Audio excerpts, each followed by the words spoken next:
were on, which doesn't mean that you won't find an occasional police officer that will be helpful, that might even provide you information. There was a police in Philadelphia who broke ranks with the police in Philly to give information to the committee for the Mumia struggle, to free Mumia. And you would be erroneous not to work with that police officer to help Mumia's case, right? So there's an example of where, yes, you might want to have a relationship with an individual person or here or there, but the role of the police, it's no coincidence that they kill you in LA or they beat you in LA and they kill you or beat you in Houston in 2011 or 1970. What is it? Is it just a bad cop or is it institutional?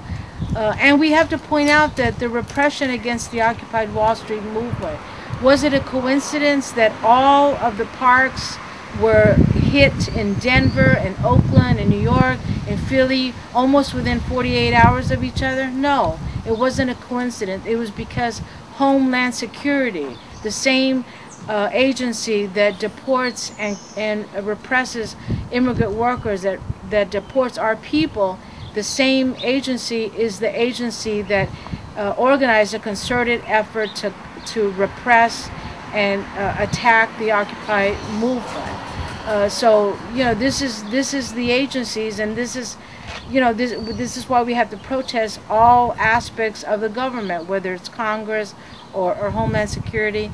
All these aspects are part and parcel of the 1%. These are the agencies that take their instructions from the 1%. In Houston, which has a horrible history of police brutality, police murders, the National Black United Front and other groups have been protesting every Tuesday for almost a year now over the horrible beating of Chad Hawley, a young black youth in Houston that was accidentally caught on video and it went viral.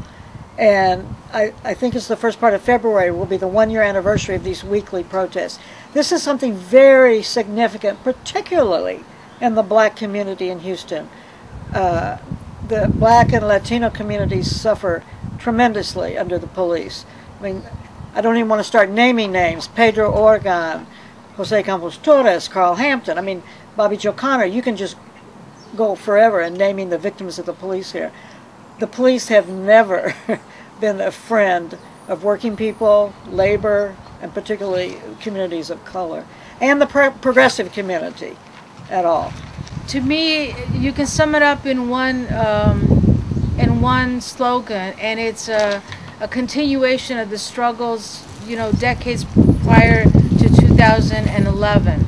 The Black Panther Party had a wonderful slogan, "All power to the people."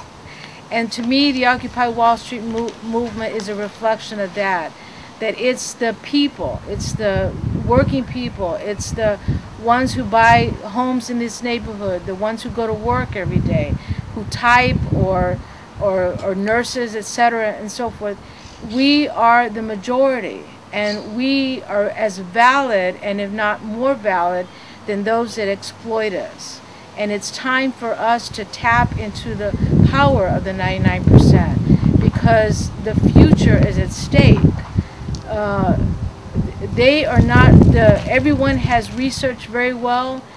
Wonderful articles have been written about how the economy is not going to recover.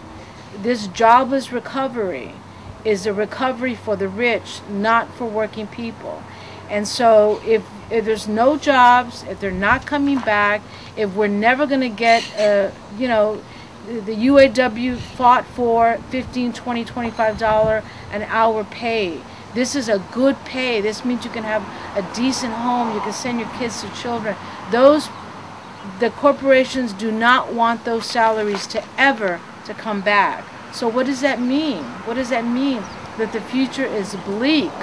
That no matter how the indigenous movement in Bolivia is calling for reparations because of how they have destroyed their climates, they don't care. They're going to continue to bottle water to sell the polluted Coca-Cola. They're going to continue to emit, gas emissions that are ruining the environment because they don't care. All they care about is their profits. All they, Katrina survivors have not been able to go home. So all of these are problems that are not going to go away. They're only going to worsen. And so the Occupy Wall Street movement is challenging the people of this country to wake up, get up, and take power into your own hands. This is what is so wonderful. When they are calling for people to reoccupy homes that have been foreclosed on, this is a sign of the future. This is what it's all about. Why should that bank foreclose on your home? They should not. They should not put people on the streets. And so for the Occupy Wall Street movement, a call to take back those homes, this is wonderful. And so average people in this country who are perhaps not tapped into the movement right now need to get the message that the Occupied Wall Street movement is about them. It's for their future. We have no option, really no recourse, but to get involved with the Occupied Wall Street movement. And to me, one of the most exciting things as a revolutionary activist is the fact that people are talking about capitalism. That's the economic system we live under. That's the economic system that can't figure out how to survive anymore.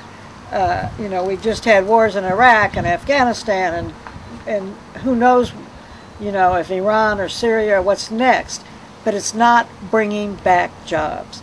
And when people talk about capitalism, then they have to think about, well, what's the alternative? And I think that's a very exciting time in history that people are thinking, well, this damn system doesn't work. I can't pay my bills. I can't, why do I have to choose between buying groceries or buying medicine for my kids? That's criminal. That is criminal. So people are thinking about the economic system. And I hope that eventually we will overturn that system and have a system that the 99% control instead of the 1%.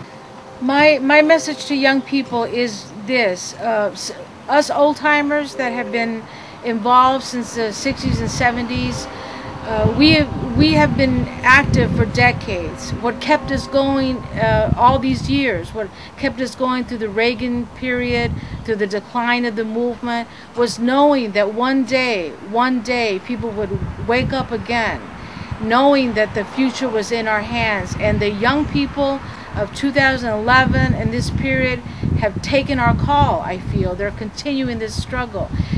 Those of us who have been active in solidarity against apartheid in South Africa or against the war in Central America, I have always said that the greatest act of solidarity that we can give to the people of the world, is to bring down imperialism, because it's this government that blockades Cuba, that tries to overthrow Chavez, that if it wasn't for the U.S. government, if it wasn't for the Pentagon, Israel wouldn't stand one day, the Palestinian people would be free.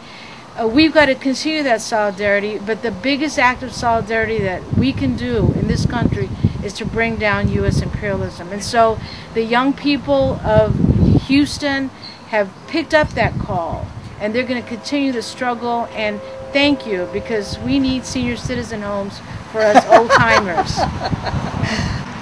I just think it's, as somebody that's been involved since the 60s, it is, and we went through some really exciting and revolutionary times in the 60s and 70s. And I always give thanks to the Black Panther Party, right, to the Chicano movement, to the Puerto Rican movement, the Native American movement. For that, the women's movement, the anti-war movement, it was all great. And then we had Reagan, and we had Bush, and we had war. And now they're picking up, and it's more than even the revolutionary political movement, because it's based in economics now.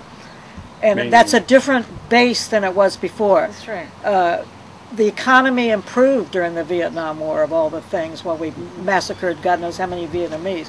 So this is exciting, and I think this time it's not going to end with a Reagan getting elected. I don't think that's going to happen again. I think it's going to end with the 99% being victorious.